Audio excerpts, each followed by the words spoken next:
आप देख रहे हैं देश का सबसे भरोसेमंद चैनल दिल्ली नेशनल। नंबर 2, इस वक्त पूरे देश में आदरणीय प्रधानमंत्री जी ऑपरेशन सिंदूर के नाम पे ऑपरेशन वोट बैंक शुरू कर चुके हैं। और मैं प्रधानमंत्री को कहता हूं कि वो सिंदूर के सौदागर हैं। और ये बात मैं इसलिए कहता हूं कि पहलगाम में 200 किलोमीटर तक आतंकवादी घुस के आए हमारी देश की सीमा में, हमारे बहनों के माथे के सिंदूर उजाड़े, 26 लोगों को मौत के घाट उतारा और वापस चले गए, अभी तक मिले नहीं। उन आतंकवादियों के खिलाफ अब तक कोई कार्रवाई नहीं हुई, वो मौत के घाट नहीं उतारे गए। और बगैर उन आतंकवादियों को मारे जिनके लिए आपने ऑपरेशन सिंदूर की शुरुआत की थी, आपने ट्रंप के दबाव में सीज फायर डिक्लेयर कर दिया। प्रधानमंत्री के लफ्फाजी के लंबे चौड़े बड़े बड़े भाषण हम लोग सुन रहे हैं, मन की बात में बोल रहे हैं, यहां रैली में ललकार रहे हैं, वहां रैली में ललकार रहे हैं। प्रधानमंत्री जी, रैली करने के लिए आपके पास बहुत फुर्सत है। एक दिन में 4-4 बार आप कपड़ा बदल रहे हैं।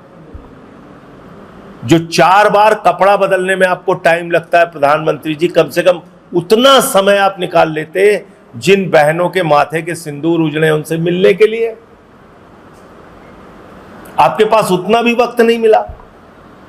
बिहार की चुनाव रैली कर रहे हैं, फिल्मी सितारों को मुंबई में संबोधित कर रहे हैं, केरल में उद्घाटन, आंध्र प्रदेश में उद्घाटन, गुजरात में रैली सभा,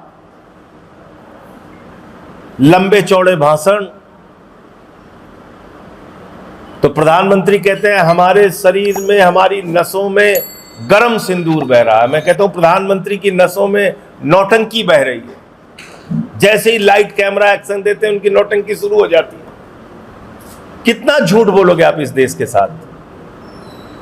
आपने सीज फायर क्यों किया, इस देश को जवाब दीजिए। जब भारत की सेना अपने बहादुरी और पराक्रम का परिचय दे रही थी, 9 आतंकी ठिकानों को मिटा दिया था।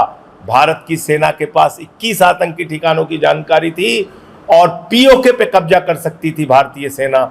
बलूचिस्तान को पाकिस्तान के नक्शे से अलग कर सकती थी, बांग्लादेश की तरह उसको अलग किया जा सकता था। ऐसे वक्त में ट्रंप के कहने पर आपने क्यों सीज फायर किया? पीओके पर कब्जा करने का मौका क्यों आपने गंवाया? देश को धोखा क्यों दिया? प्रधानमंत्री को यह बताना चाहिए। और ये ऑपरेशन सिंदूर के नाम पे सिंदूर की सौदागरी और वोट बैंक की पॉलिटिक्स आप बंद कीजिए प्रधानमंत्री जी। ये मैं आपसे कहना चाहता हूं। पूरे देश के 3 सवाल हैं। नंबर 1, वो आतंकवादी पहलगाम में आए कैसे? नंबर 2, उन आतंकवादियों को अब तक मारा क्यों नहीं गया जिन्होंने हमारे बहनों के माथे के सिंदूर उजाड़े? और नंबर 3, ट्रंप के दबाव में आपने सीज फायर क्यों डिक्लेयर किया जब भारतीय सेना पीओके पे कब्जा कर सकती थी, बलूचिस्तान को पाकिस्तान से अलग कर सकती थी? ये 3 सवाल का जवाब प्रधानमंत्री जी को जरूर देना चाहिए।